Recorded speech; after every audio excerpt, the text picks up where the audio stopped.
जी, आपको क्या लग रहा है, क्या गलत किया कांग्रेस पार्टी ने बिना सबूत के आज ये आरोप लगाकर? मुझे जो जानकारियां हैं अभी उसके हिसाब से उनके पास 2-3 जगह की ये शिकायतें हैं जिनकी काउंटिंग वगैरह रुकी है। जैसे इस समय आदमपुर में पिछले 2.5 घंटे से इलेक्शन कमीशन अपने 11वें राउंड तक वहां हो गया था, 13 राउंड शायद टोटल है, और वो उसको आगे नहीं बढ़ रही है बात, और वहां बहुत छोटा सा गैप है। या तो रिकाउंटिंग हो रही है या क्या हो रहा है, लेकिन वो डिटेल्स कहीं बाहर नहीं है। एक और जगह पानीपत से शिकायत है कि वहां करीब 6 ऐसी मशीनें पकड़ी गई हैं, या पकड़ी हैं मतलब कुछ कार्यकर्ताओं ने, कांग्रेस के शिकायतकर्ताओं ने, जो 99% उनकी बैटरी चार्ज है और उनकी काउंटिंग में मेजॉरिटी वोट्स बीजेपी को मिल रहे हैं। ऐसी कुछ शिकायतें हैं अभी तक आई हैं। अब ये शिकायतों में कितना आधार है, कितनी कल्पना है, हमको नहीं पता। कांग्रेस किस बेसिस पे इस फैसले तक पहुंची, जो बहुत बड़ा फैसला है, जो उसके हिसाब से एक चीज तो जरूर है कि पिछले काफी देर से मैं देख रहा हूं, कई घंटों से बल्कि, 17 से ज्यादा सीटों पर नतीजे रुके हुए हैं।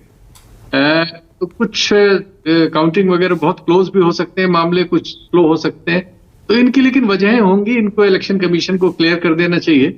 जगह जगह पे इश्यूज होते हैं, कुछ कहीं कॉम्प्लिकेशन होते हैं, कहीं कोई शिकायत कर देता है, कहीं कोई, जैसे ये एक जगह पानीपत से शिकायत है, लेकिन बाकी जगह ओवरऑल मुझे लग रहा है कि हम लोगों ने एक चीज वहां शायद ठीक से नहीं हम देख पाए, हमें स्वीकार करना चाहिए। वो ये था कि जो दलित वोट है उसके बारे में हमने लोकसभा में जो उसका ट्रेंड था उसको जोड़ लिया था विधानसभा में, लेकिन मुझे लगता है कि दलित वोटों में कुछ विचलन हुआ है। 2 मूल कारण है उसके। एक, इस बीच जो एक सुप्रीम कोर्ट का फैसला आया है जिसमें उसमें 2 हिस्से किए गए हैं, उस हिस्से का वाल्मीकि समाज में अलग रिएक्शन है, जाटव समाज में अलग रिएक्शन है। जाटव समाज के लोग मायावती जी के नेतृत्व में उस फैसले को वापस लेने की मांग कर रहे हैं। रिवीजन भी उन्होंने फाइल किया था जो नहीं एक्सेप्ट हुआ है, और दूसरे वाल्मीकि समाज वगैरह के लोग उसको एक्सेप्ट करने की बात कर रहे हैं। तो एक तरह से उसमें डिवाइड हुआ है।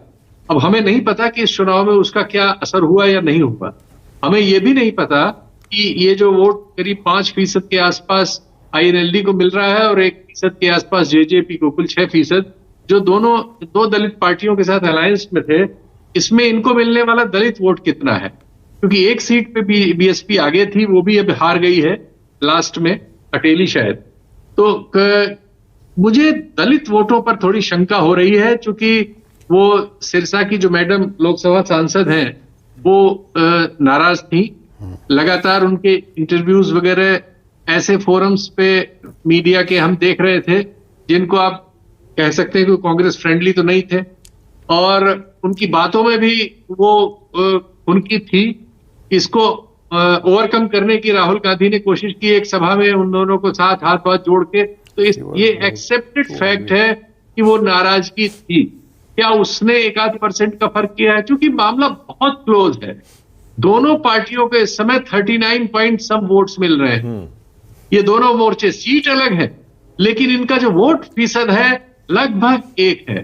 तो अगर ये मिस हैंडलिंग कांग्रेस की इस इलेक्शन में अगर ये हुई है, जिससे दलितों का वोट जो उनके पास लोकसभा में आ गया था उसमें कुछ भटकाव हुआ है, तो हो सकता है कि ये एक कारण हो। ये लेकिन कांग्रेस को अपने लेवल पे करने का है और हम लोगों को भी जान पूछ के करने का है।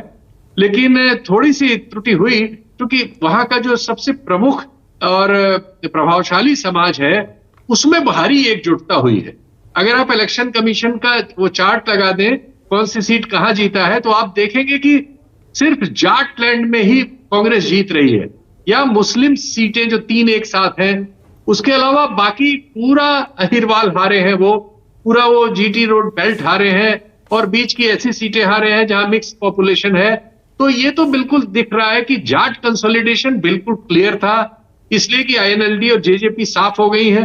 तो वो कंसोलिडेशन के रिएक्शन में क्या क्या हुआ इसका आकलन हमारे पास नहीं है, और हो सकता है कि बीजेपी ने अपने एक भारी सांगठनिक क्षमता के और चुनाव लड़ने की जो उनकी काबिलियत है उससे इस चीज को एनकैश करने में इस चुनाव में सफलता प्राप्त की। क्योंकि इवन पोस्ट पोल जो CSDS का है उसमें जिस प्रतिशत पे वो है उससे भी थोड़ा बेहतर करती हुई कांग्रेस, हालांकि वो फर्क बहुत ज्यादा नहीं है, 1.5% 2% का ही है, लेकिन वो करती हुई बीजेपी नजर आई।